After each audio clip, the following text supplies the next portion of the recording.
आणि आता न्यूज 18 लोकमत विशेषला सुरुवात करूयात। मनसे अध्यक्ष राज ठाकरेंच्या भाषणाचे राज्यभरात प्रचंड चाहते आहेत। राज्यातील युवकांचा मोठा वर्ग राज ठाकरेंचा चाहता आहे, पण राज ठाकरेंची पात्रता काय असा प्रश्न वकील गुणरत्न सदावर्तेंनी उपस्थित केलाय आणि त्यावरून आता नव्या वादाला सुरुवात झाली आहे।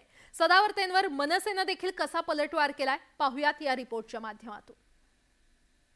जमलेल्या माझ्या तमाम हिंदू बांधवांनो, भगिनींनो आणि मातांनो, मनसे अध्यक्ष राज ठाकरे त्यांच्या आक्रमक भाषणासाठी प्रसिद्ध आहेत। इतकी मोठी गोष्ट म्हटल्यानंतर हे काही साधं सरळ सोपं प्रकरण नाहीये।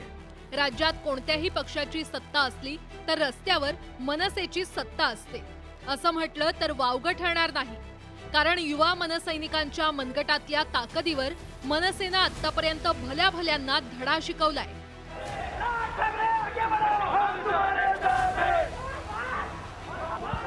मनसेच्या खळखट्याच्या भाषेनं अनेकांना सुतासारखं सरळ केलं। या महाराष्ट्र राज्यामध्ये जर यायचं असेल तर मराठी माणसाच्या परवानगीशिवाय तुम्हाला याच्या पुढे येता येणार नाही, एवढं पण त्यांनी लक्षात ठेवावं। त्यामुळे मनसे अध्यक्ष राज ठाकरेंच्या नेतृत्वानं राज्यात मोठी उंची गाठली आहे। पण राज ठाकरे माझ्यावर टीका करण्या इतके मोठे नेते नाहीत असं अजब वक्तव्य वकील गुणरत्न सदावर्ते यांनी केलं। ते काय जावं येत काय, ते कॅमेरे लावलेत, ते ह्याच्यावर किती खनखन खनखन खटखट खटखट खट नोटा मोजल्या चालल्यात, हे बघण्याला ते कोण आहेत? त्यांचा राज ठाकरे काय मालक झालाय का? राज ठाकरेचं कर्तृत्व काय, राज ठाकरेची पार्श्वभूमी काय, असं बोलायला गेलं तर खूप बोलू शकतो। आज तो वेळ नाही, आज तो विषय नाही।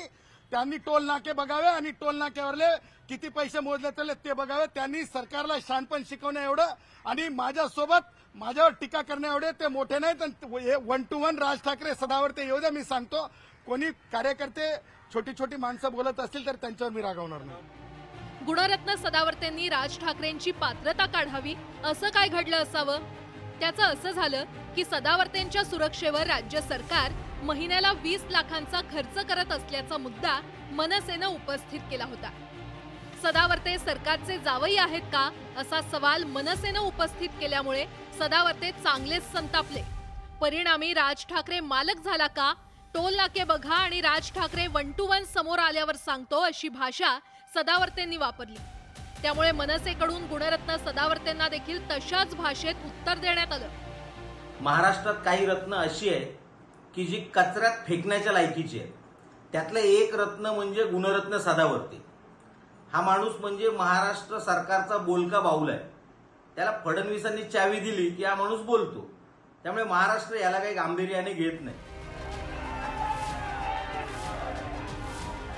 वकील गुणरत्न सदावर्तेंनी मराठा आरक्षणाच्या विरोधातील भूमिका लढवली होती। त्यानंतर राज्यभरात गाजलेल्या एसटी संपाचं नेतृत्व केलं होतं। एसटीच्या कर्मचाऱ्यांनी विलीनीकरणाच्या मागणीसाठी केलेला संप 54 दिवस सुरू होता, पण तो संप यशस्वी झाला नव्हता। आता गुणरत्न सदावर्तेंनी थेट राज ठाकरेंसोबत पंगा घेतलाय, पण सदावर्तेंनी असा मोठा पंगा का घेतला याचं उत्तर काही अजून तरी मिळालं नाही। Bureau report, news 18 Lokmat.